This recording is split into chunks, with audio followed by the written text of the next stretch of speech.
Kokori changed like night and day. She started living wild, clubbing every night, returning home at odd hours, drinking, partying, sleeping in hotels, and doing things no married woman should do. Her lifestyle shocked everyone, including Aamu. Aamu tried to speak to her calmly, with love and restraint. He sat her down one day and said, "This life you are living is not good. You are married now. Please respect me, respect this home." But what she said to him that day would shatter his soul. Kokori laughed in his face. "Don't even go there, Aamu. I married you with my money. I clothed your poor mother and fed your entire family. My father was a multi-millionaire. I inherited everything. I am the boss of myself. I get whatever I want, including you."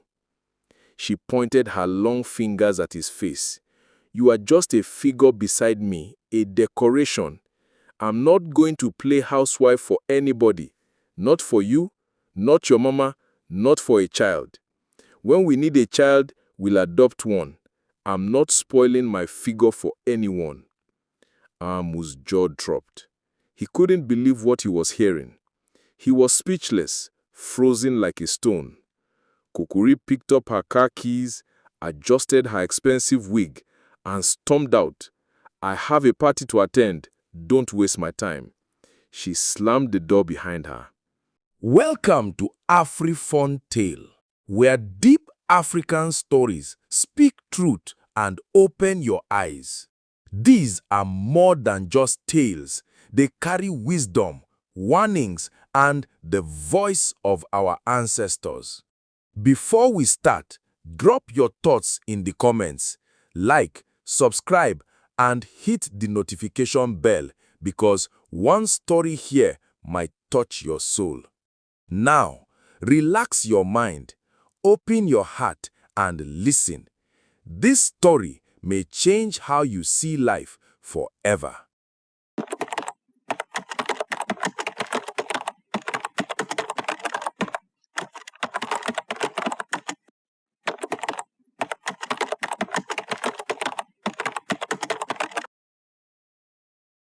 My Ex, Part 2. Some heartbreaks don't come with warning signs. Some we walk into with eyes wide open, thinking we are saving others, not knowing we are sacrificing ourselves. I didn't walk away from Aamu because I stopped loving him. I walked away because love alone wasn't enough anymore. This is the part of my story that still breaks my heart, even now. It didn't happen overnight, but I began to notice it. The silence in Aamu's eyes. He laughed, yes. He tried to smile, yes. But deep inside, something about him was changing. The man who once joked freely, who woke me up with forehead kisses, now sat quietly in the corner of our new home, lost in thoughts. And I understood it. I understood everything. I saw it each time he looked away when I mentioned family. I saw it whenever I talked about having children. He missed his mother no matter what she did. He missed being accepted. And I couldn't bear to be the reason he stayed in a war. One morning I sat him down. I held his hand, looked him in the eyes and said, "My dear Aamu, I've been watching you. You're not happy. You've tried, I know. You've done more than many men would. But your heart is torn. And I can't be the one standing in between a man and his mother." He blinked quickly, trying to stop the tears, but I wasn't finished. "I want to be a mother one day too, and I want my children to obey me just like your mother wants you to obey her. Even if she's wrong, she's still your mother. And maybe, just maybe, she sees something I don't. Maybe we're not meant to be." Aamu's mouth trembled. No, this is not happening. Yuta, you're giving up on us? You're giving up on everything we've built? Please don't do this to me." I wiped a tear from his cheek. "I'm not giving up my love. I'm letting go so you can find peace." He dropped to his knees, crying, "How will I live without you? I want you, not Kokori. Please stay." But my mind was made up. I packed my things that day. No fights, no drama, just pain. I kissed him on the forehead and left. That was the last time I saw Aamu, the man I once called mine. He returned to his mother's house, heart shattered. From what I heard later, he stood in front of Mama Fala and said, "Mama, you see, you finally won. You've taken away my joy. Yuta is gone. Is this what you wanted?" Mama Fala didn't flinch. In fact, she smiled. "Aamu, my son, at last you obey me. You see now, Yuta left you. But Kokori has money. With her, we'll never suffer again." That very week, the wedding plans between Aamu and Kokori began. Mama Fala went from house to house announcing the good news. Invitations were printed, posters everywhere. The town buzzed. Aamu is finally marrying the rich girl, people said. His mother must be proud. Cooking, planning, dancing, everything was in motion. Fala even chose an expensive white lace uniform for her women's meeting group. It was celebration everywhere. Kokori's friends flew in from abroad. Hotels were booked out. Makeup artists, caterers, decorators. It was the grandest wedding the city had seen in years. Then the big day came. The church was packed. Kokori wore a wedding dress that sparkled under the lights. Long, heavy, expensive. Her makeup flawless. Her bouquet of red roses fresh from Europe. And beside her stood Aamu, looking like a prince, but with sadness buried behind his smile. His hand held hers, but his eyes, they looked distant. They walked down the aisle to applause. Mama Fala danced in circles, waving her white handkerchief in the air. She shouted, "My son is marrying money. God has done it, oh." Kokori danced too, smile fixed on her face like it was glued there. But even from the pictures later, I saw it. Her eyes weren't smiling, only her lips were. They exchanged vows, rings were slid on fingers, cameras flashed, the crowd cheered.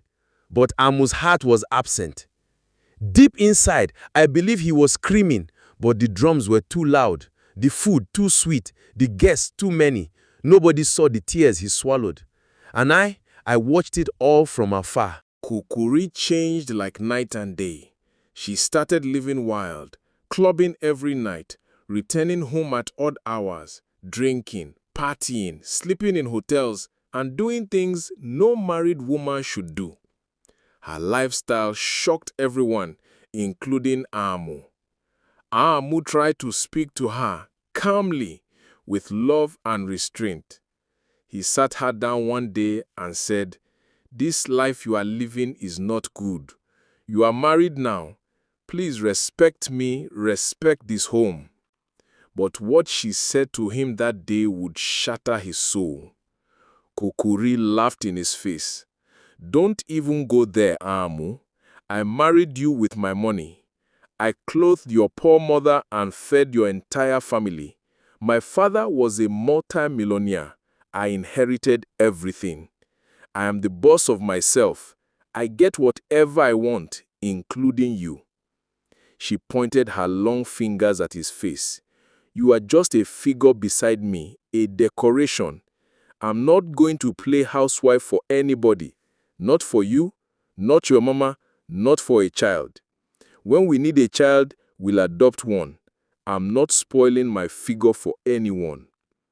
Aamu's jaw dropped. He couldn't believe what he was hearing. He was speechless, frozen like a stone. Kokori picked up her car keys, adjusted her expensive wig, and stormed out. "I have a party to attend. Don't waste my time." She slammed the door behind her. That was the day Aamu saw Kokori's real color, the side of her he had been blind to. He broke down. He felt trapped, empty, betrayed. "What have I gotten myself into?" he whispered into the dark corners of the house. With trembling hands, Aamu called his mother, Fala, and told her everything. They both agreed that maybe Fala should come live with them temporarily to help advise Kokori, to help her adjust into marriage. But it only made things worse. Kokori lost it The day she returned from one of her escapades and found Fala sitting in her living room. "So this is what we are doing now. Bringing your mother into my house without asking me. What does she want here?" Aamu tried to explain, but Kokori cut him off. "What does our marriage have to do with your mother? I paid her to make this wedding happen. She has no business here anymore. I'm done with both of you." She turned to Fala with cold eyes. "By the time I return from my party, I don't want to see you in this house again." Then she walked out. Fala dropped to the floor, both hands on her head, weeping. "Hey, whoa! Is this how Kokori talks to me now? Kokori that used to kneel and beg me? Kokori that says she loved me and my son? This is the same Kokori that says she would honor me? Is this what I brought upon myself?" Aamu stood helplessly beside her, his hand shaking. "Mama, I warned you. I told you Kokori was not the one, but you forced me to marry her. You said Yuta had no money. Now look at your choice." Fala cried louder. "I don't even have a grandchild. She doesn't want children. No, Mugo. My only son's marriage is burning and I lead the match. God forgive me." Aamu knelt beside her, both of them sobbing in each other's arms. The luxury in the house meant nothing anymore. It was just a decorated cage. They tried to make things work. Aamu tried talking to Kokori. Fala tried pleading, but Kokori had made up her mind. She wasn't changing for anyone. She stopped coming home for days. Sometimes a whole week would pass without her stepping foot in the house. Aamu stopped eating. Fala became a shadow of herself. The house became quiet. Too quiet. Silence became their daily companion. Aamu started sleeping on the couch.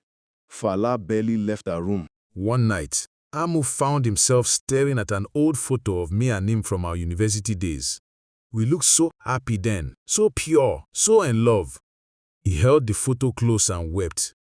"Yuta, my Yuta, where are you? What did I do to deserve this? You left with grace. I chased you away with my foolishness." "Mama, I want to find her." Fala looked up slowly, her eyes swollen. "Do you think she will take you back, after everything?" "I don't know," Aamu whispered. "But if there's even a small chance, I must try. I must apologize. I must know if she's okay." And so, the search began. Every corner of the city, every church, every mall, every friend that once knew Yuta, they asked, they begged, they hoped. Then, one fateful afternoon, Aamu stepped into a supermarket to buy something small. He wasn't even thinking, just needed a moment to breathe. And there I was. I had just stepped out of the baby items aisle, holding a basket. My belly round, heavy with life. My face glowed. Aamu froze. I looked up, our eyes met. We stood still, like statues, time frozen around us. For a moment, the entire world disappeared. Only the sound of our hearts remained. He dropped the bottle of water he was holding. "Yuta?" I placed a hand on my belly gently, tears already gathering in my eyes. "Aamu?" The baby inside me kicked. I knew this wasn't just a reunion. This was destiny finding its way back, even after all the damage. They say real love doesn't die. It might bend, it might bleed, but it never truly dies. I don't know what tomorrow holds for Aamu and me, but one thing is clear. Truth always finds its way. You can chase wealth, titles, and comfort, but if you sacrifice love to get them, you will still end up empty. So tell me, is your story like mine? Have you ever watched love slip through your fingers because of someone else's opinion? If you were in Aamu's shoes, would you come back to me? There are some meetings in life that feel like heaven opened its hands and dropped mercy. That evening, as I walked into the supermarket to pick a few things for myself and my unborn baby, I had no idea my whole life was about to change again. My eyes were tired, swollen from sleepless nights and swollen feet, but I was managing to smile, to hope, to stay strong. I was doing fine without Aamu, or so I told myself. Then I heard my name. That voice. It made my heart skip. It sounded like memory, It sounded like pain. It sounded like home. Yuta, Yuta, is that really you?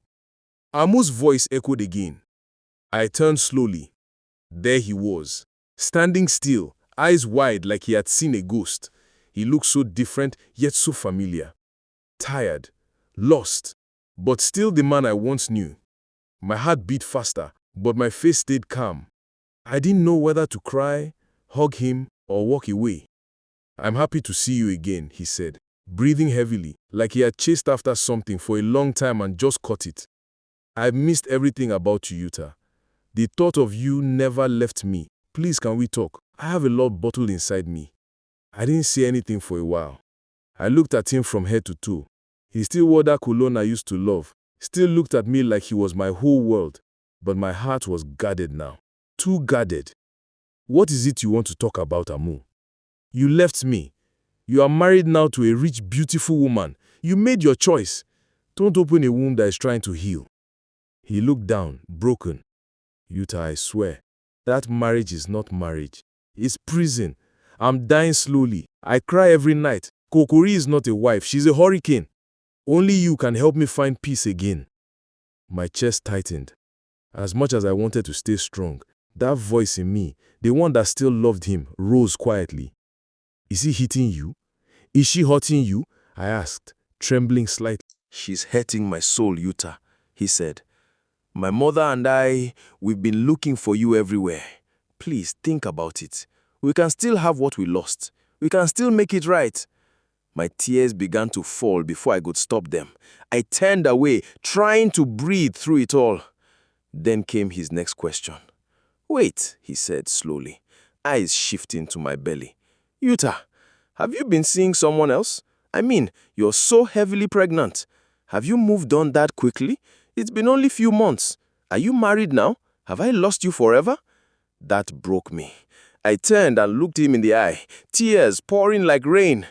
This baby is yours, Aamu, I said. Do you remember the night we shared together? Before I walked away from your life, this child came from that night. I didn't want to disturb your new life. I stayed silent. He gasped. His hands flew to his head. He was crying now too. Oh God, Yuta. Yuta, are you serious? He said. He moved closer and held me gently. You're carrying my child. This is God speaking to me through you. We stood there in the aisle, two broken souls finding light again in the most unexpected place. From that day, everything changed. We started talking, quietly, carefully, secretly. We planned our escape. Aamu could no longer pretend to be Kokori's husband. His spirit had left that marriage a long time ago. We decided to leave the country, to start afresh, somewhere Kokori's money and pride couldn't reach. When Aamu told his mother Fala, she wept like a child. She apologized over and over again, holding my hand and begging me to forgive her for breaking our love. She said, I now understand the damage I caused. Please give me a second chance to be a mother, not just to Aamu, but to you, Yuta. I forgave her. Sometimes love is not just about who makes your heart race. It's about who chooses you, fights for you, and makes you feel safe. I gave birth to a beautiful baby girl. She had Aamu's eyes and my dimples.